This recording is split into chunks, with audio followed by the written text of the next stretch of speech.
common prosperity certainly means, on the one hand, we will continue to pursue economic development to raise the income and the well-being of the people.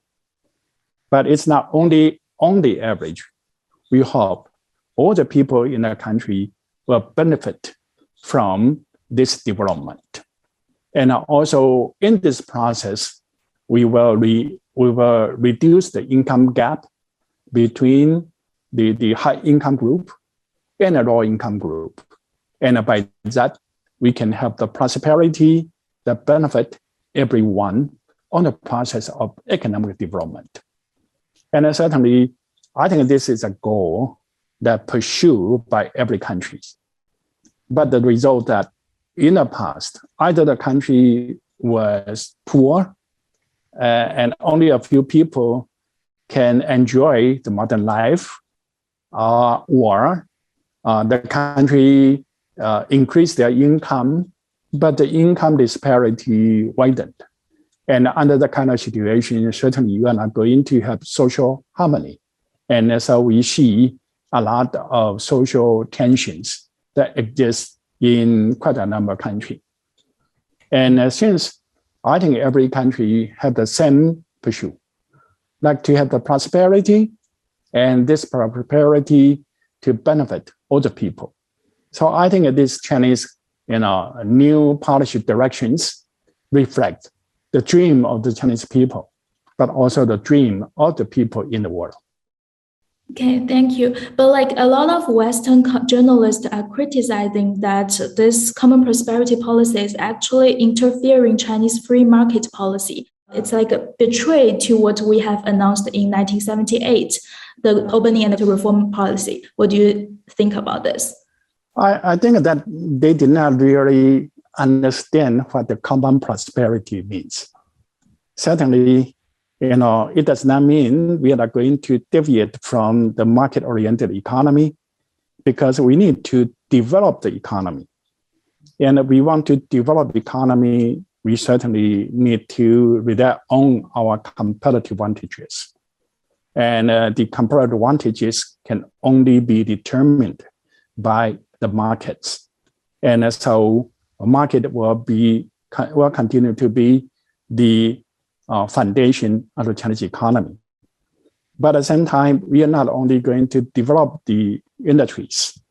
We hope this industry can generate jobs, and so the low-income people, they can be employed. And the low-income people, the most important asset is their own labor force, unless they are employed. Otherwise, they cannot share the benefit of the development. But at the same time, we hope to narrow the income gap.